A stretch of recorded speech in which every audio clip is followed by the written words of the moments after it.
New York City, April 14th, 1994. A memo crosses a desk at the United Nations. It contains a single word change to all official communications about Rwanda. Genocide is to be replaced with acts of genocide.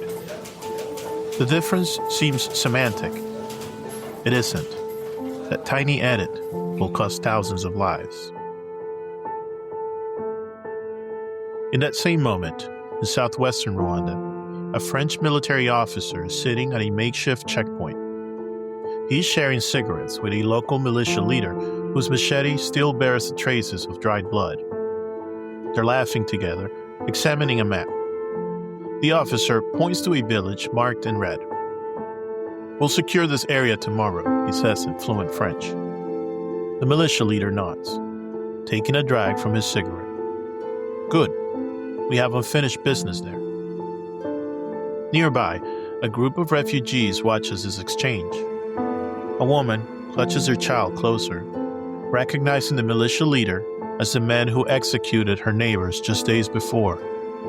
She turns away, her face a mask of disbelief. This French soldier, with his crisp uniform and blue beret, is supposed to represent the world's conscience. Instead, he's planning patrol routes with her family's would-be killer.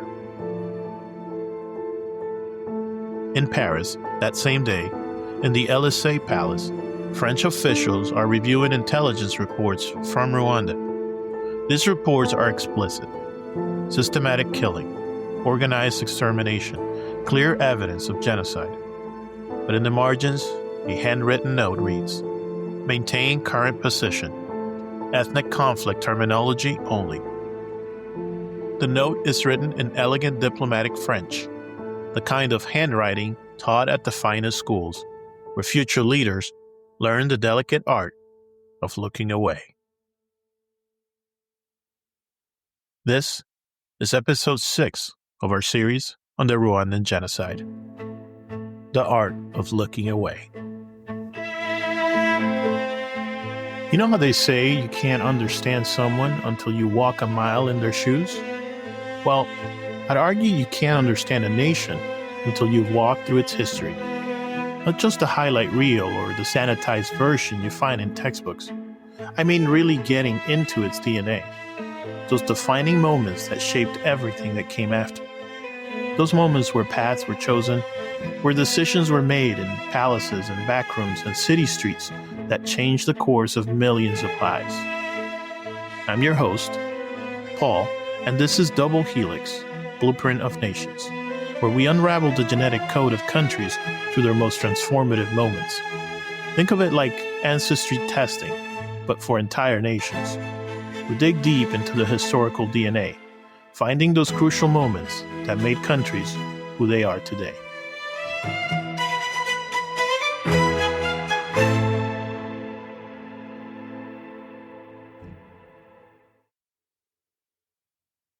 Before we continue our exploration of Rwanda's tragic history, I'd like to take a moment to thank you for joining us on this difficult journey.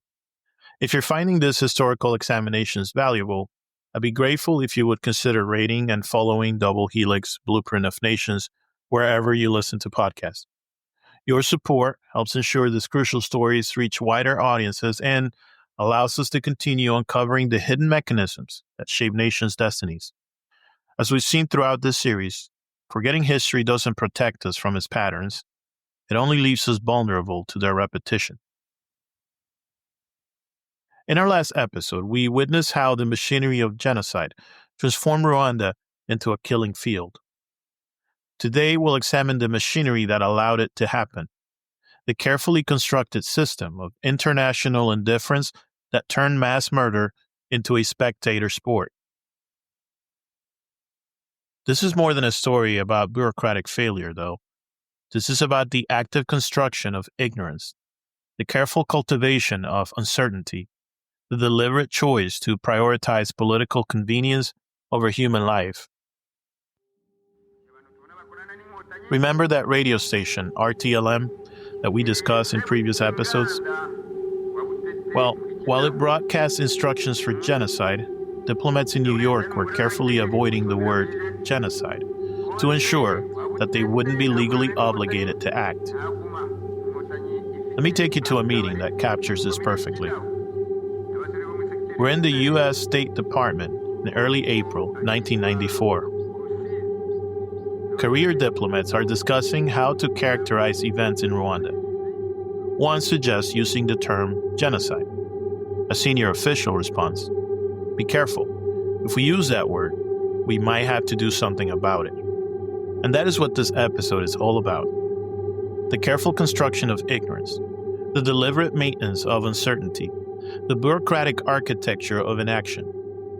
Sometimes it's carefully adjusting your glasses so you can't quite see who's doing the shooting.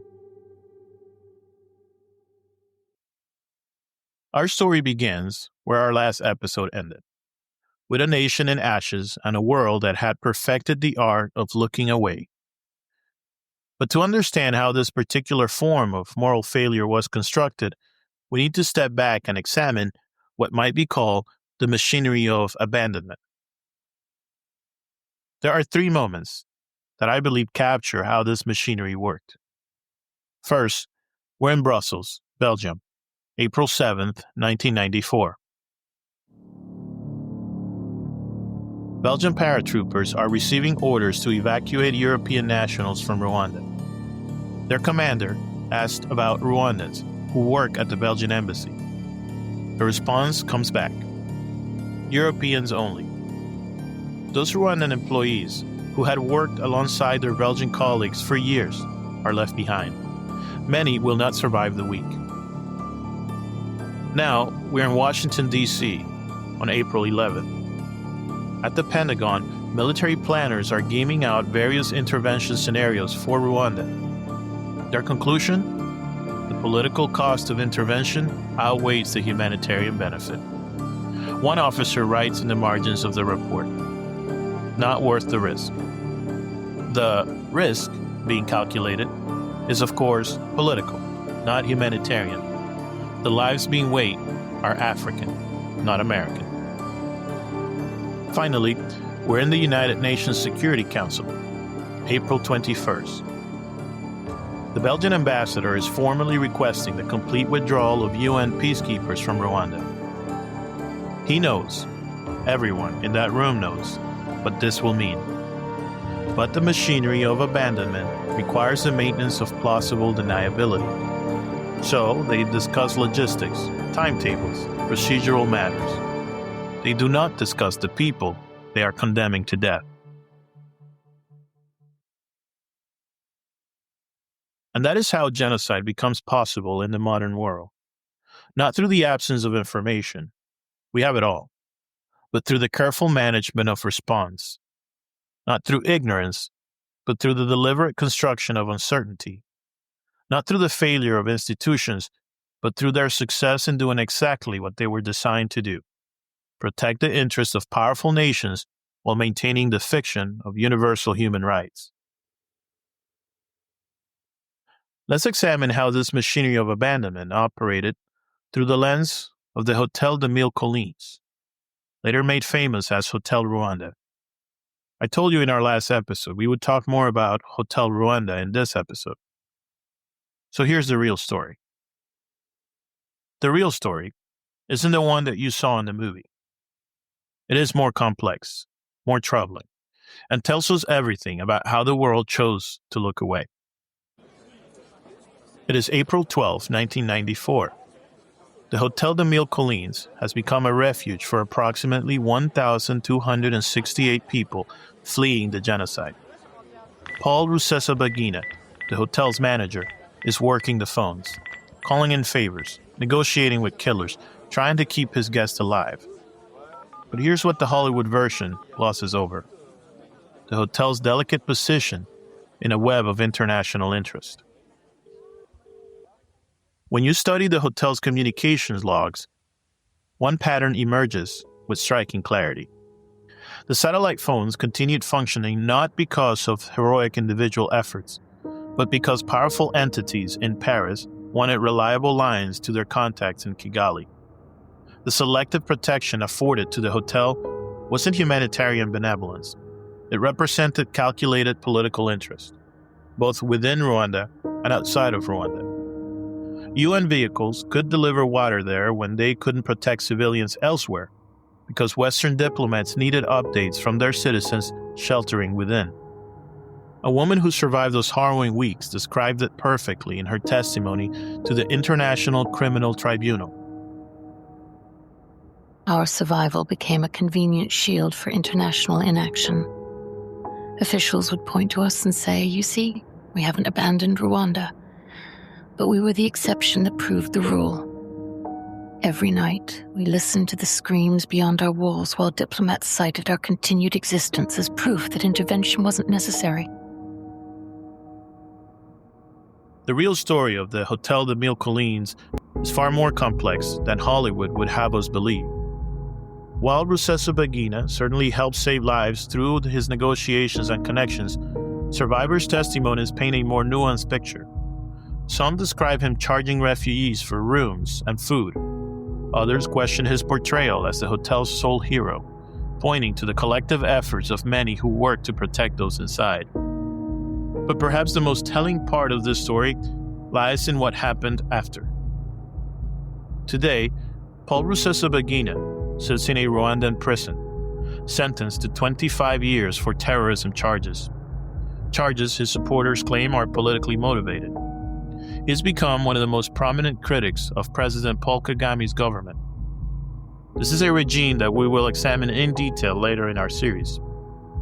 His journey from celebrated hero to imprisoned dissident tells us something crucial about how narratives of genocide get shaped and reshaped by the demands of politics and power.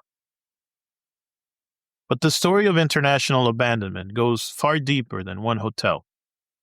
Let's examine what might be called the architecture of complicity, beginning with France, a nation whose role in Rwanda's tragedy requires particular scrutiny. Paris, 1990. We're at the reception in the Élysée Palace. French military officers are discussing what they call Operation Noir, their mission to support President Habyarimana's regime against the RPF. Listen carefully to their language. We must protect our French-speaking allies against these English-speaking rebels. The ghost of colonial rivalry hangs heavy in the air, transforming Rwanda's crisis into a proxy battle between Francophone and Anglophone influence. But French involvement went far beyond military support. In October of 1990, French military advisors are training the Interahamwe. They're not just providing weapons, they're helping create the very machinery of genocide that we witnessed in our last two episodes. A French officer later testified, "We knew who they were, we knew who we were training and what they would likely do, but orders were orders, and Rwanda was within France's sphere of influence." What makes France's role particularly chilling is its intimacy. French officials didn't just support the genocidaires. They knew them personally. They attended their weddings, baptized their children, shared meals in their homes. When the killing began, this intimacy transformed into active complicity. On April 8, 1994, French officials are shredding documents at their embassy in Kigali. Among the papers being destroyed are a list of Tutsi employees who had asked for protection. A staff member later recalled, "We were not just abandoning them, we were erasing the evidence that we had ever known them." Perhaps the most damning evidence of French complicity, though, comes from Operation Turquoise. You know, as you study this genocide, and you examine how other nations respond to mass atrocity, there's something about Operation Turquoise that stands out. The sheer calculated cynicism of it. Let me take you to southwestern Rwanda, late June 1994. French troops are establishing what they call a humanitarian safe zone. On paper, it looks admirable, protecting civilians, providing medical care. But watch carefully what actually happens. A French officer is coordinating with local authorities in the town of Cyangugu, the same local authorities who, just weeks earlier, were organizing genocide. Survivors' testimonies tell us exactly what this looked like. One witness recorded. The French soldiers joked with the militia leaders, shared cigarettes with them. Meanwhile, we survivors had to hide our faces. We knew these men had killed our families, and now they're drinking coffee with our supposed saviors. The documented evidence is chilling. Through diplomatic cables, military reports, and survivor testimonies, we can trace how Operation Turquoise served as a cover for something far more cynical than humanitarian aid. July 4th, 1994. The RPF is approaching Kigali. French forces are supervising what they called an orderly evacuation from their safe zone. But look at who they're evacuating. Members of the interim government, militia leaders, radio broadcasters who had called for genocide. A French soldier would later testify, his words preserved in UN documents. We knew who these people were. We had their names, their roles. We had our orders. You see, Operation Turquoise wasn't just a failed humanitarian mission. It was a successful rescue operation for the perpetrators of genocide. That's right, the same French government that had trained the killers now helped them escape justice. The same officials who had supplied weapons now supply sanctuary. Some of them are still living perfect safety and comfort in France today and have not yet faced justice for the crimes that they've committed. In the historical record, we find declassified French military memos from July of 1994, and they read like this. Priority must be given to maintaining order and stability in the humanitarian zone. And that sounds reasonable, doesn't it? But what it means in practice was preserving the very power structures that had just committed genocide. What strikes me the most in studying these documents is the careful language, the diplomatic niceties. French officials still defend Operation Turquoise as a humanitarian success. But as we've seen throughout this series, genocide doesn't just require killers, it requires enablers. It requires people in comfortable offices thousands of miles away, people who can turn mass murder into a matter of policy, of procedure, of political expediency. Now let's go to the heart of international indifference. We're in the United Nations headquarters, New York, April 1994. The Security Council chamber, with its famous horseshoe-shaped table, is about to become a theater of moral failure. The room still carries the faint scent of coffee and expensive cologne, perfume of power. General Romeo Dallaire's desperate cable lies before them, marked urgent. 4 months, he's been sending warnings from Kigali. His latest message is blunt. Informant reports training of militias. Lists are being compiled. Clear evidence of planned extermination. The response? A debate about the proper formatting of urgent communications. You know what strikes me most about the UN documents from this period? The pristine cleanliness of the language.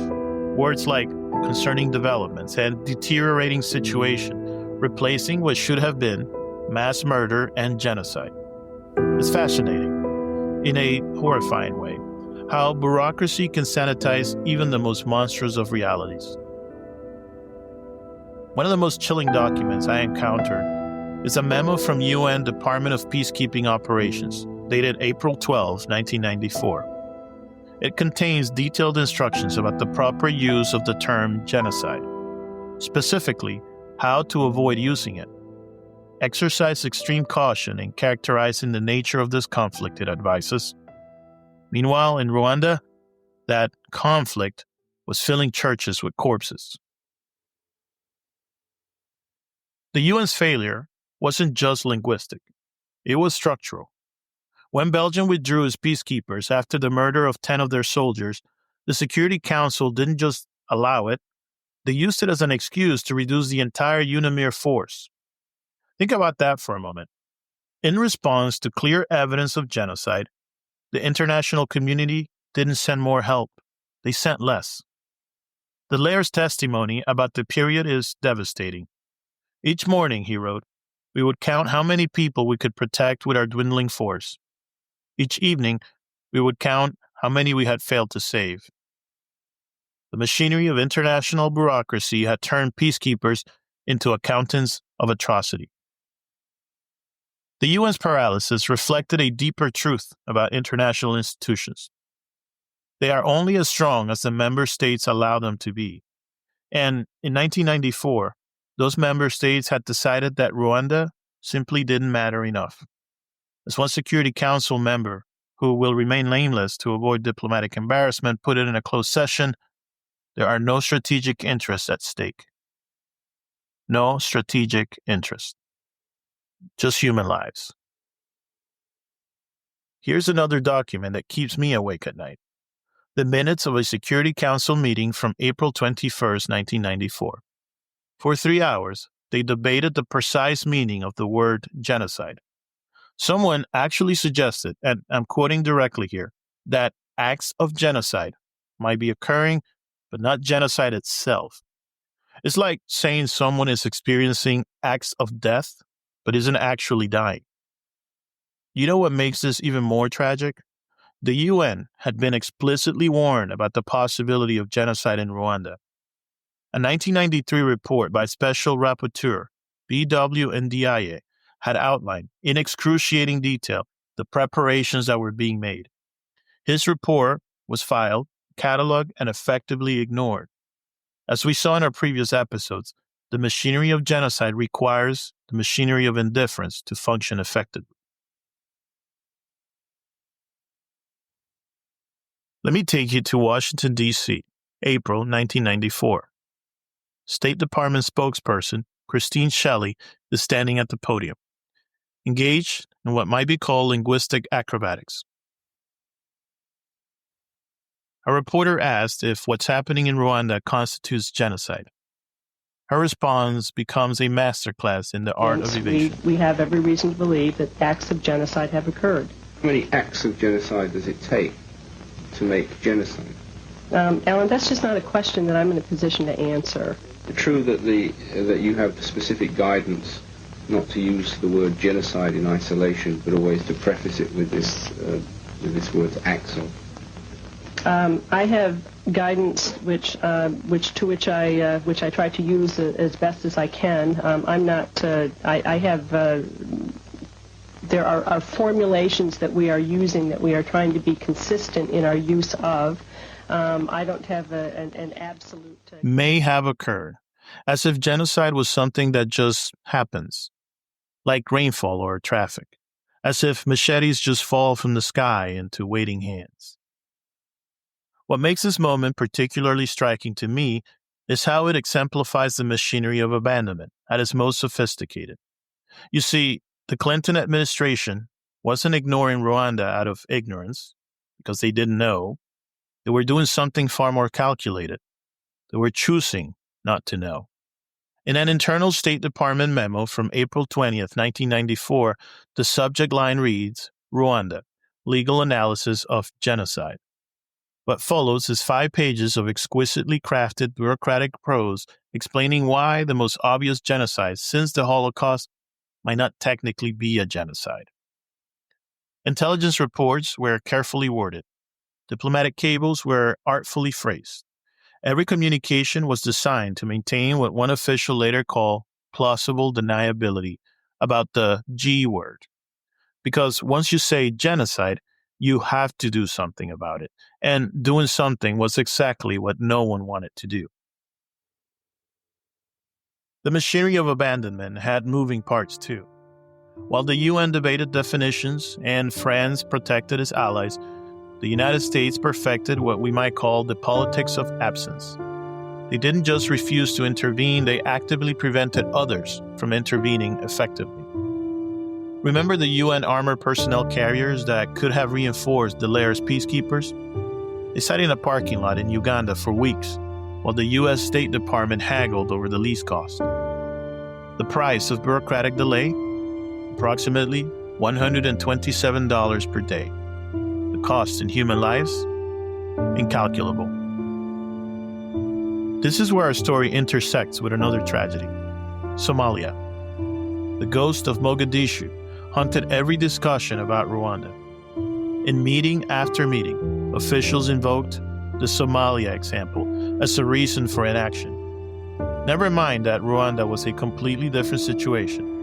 Never mind that the genocidaires were not well-armed militias but civilians with machetes. Somalia had become the perfect excuse for doing nothing. Here's President Clinton at a press conference in May 1994. The United States cannot be the world's policeman. The same week this statement was made, the machinery of genocide was operating at peak efficiency in Rwanda. Churches full of refugees were being sealed and burned. Hospital patients were being executed in their beds. And in Washington, officials were carefully maintaining their studied ignorance. What fascinates me about this period is how the world's most sophisticated intelligence apparatus could be deployed to avoid knowing something. Satellite images were left unexamined. Intelligence reports were filed unread. It was, as one State Department official later admitted, a deliberate policy of not knowing. But perhaps the most damning evidence of American complicity comes from what happened when they finally did acknowledge the genocide, after it was over. In late July 1994, with the RPF in control of Rwanda and the genocidaires fleeing to Zaire, the Clinton administration suddenly discovered its humanitarian impulse. Good morning. In the past week, the United States has taken significant steps to alleviate the problems in Rwanda and the suffering, the terrible suffering of the refugees. We have delivered more than 1,300 tons of equipment, food, water, and medicine. We have increased safe water production and distribution from nothing to 100,000 gallons. Operation Support Hope was launched with great fanfare. Aid poured into refugee camps in Zaire, camps which were controlled by the very people who had just committed genocide, by the way. The same international community that wouldn't mobilize to prevent mass murder has suddenly discovered remarkable organizational efficiency. But look closer at those camps. Notice how they're organized. See who's in charge. The same Interahamwe militias that conducted the genocide are now managing food distribution. The same officials who organized mass murder are now organizing refugee registration. The machinery of death has transformed into the machinery of aid, with the same people at the controls. In the first 2 weeks after the refugees crossed into Zaire, the United States spent more on humanitarian aid than it had even contemplated spending to stop the genocide. One U.S. military officer, perhaps unintentionally, remarked, "We achieved in days what we said was impossible to do for months." Unfortunately, here's where the story takes an even darker turn. In these camps, under the protection of international aid, the genocidaires were regrouping. They were using food aid to maintain control over the refugee population. They were diverting medical supplies to their militias. They were conducting military training between aid distributions. A Doctors Without Borders worker described the obscene spectacle. "We're providing medical care to men we watch plan genocide. They come to our clinics still carrying their execution list in their pockets. Sometimes they thank us for our help while discussing their plans to finish the work when they return to Rwanda." The media, which had largely ignored the genocide, now couldn't get enough of the refugee crisis. One cynical journalist noted, "Dead Africans finally became newsworthy when they started dying photogenically of cholera instead of unseemly machete wounds." A humanitarian crisis of biblical proportions, the anchors declare. But they weren't talking about the genocide. They were talking about the refugee camps, camps where the killers lived alongside their victims' surviving relatives, where international aid fed the people who had just committed mass murder, where the machinery of death was being preserved under the guise of humanitarian assistance. This is again how the machinery of international indifference completes its work. Not with the bang of genocide, but with the whisper of bureaucratic absolution. What really haunts me about studying this period is not just the killing, though that is horrific enough. It's not just the international community's failure to intervene, though that is shameful enough. It is the way the machinery of global response proved perfectly capable of acting when it chose to. The same governments that couldn't find resources to prevent genocide suddenly discovered unlimited capacity to manage its aftermath. Here's one final document that captures this perfectly. It's a UN budget report from December of 1994. The international community spent more money in 2 months of refugee assistance than the entire UNAMIR peacekeeping mission had requested to prevent the genocide. As one UN official noted with bitter irony, we found the money to clean up the mess we lacked the will to prevent. Back in Rwanda, a nation of survivors faced questions that had no easy answers. How do you rebuild a society shattered by neighbors killing neighbors? How do you create justice when your courts are destroyed and your judges are all dead? How do you forge a future when the past is still bleeding? Next time, on Double Helix, we'll witness Rwanda's struggle to find justice in the aftermath of unimaginable horror. We'll explore the Gacaca courts, where communities confronted their killers face to face, where ancient traditions met modern atrocity, and where Rwanda attempted to find a path between vengeance and reconciliation. We'll also examine how Paul Kagame's RPF government took control of a broken nation and how the choices made in those early days would shape Rwanda's future in ways still felt today. Until then, thank you for listening. We will see you soon.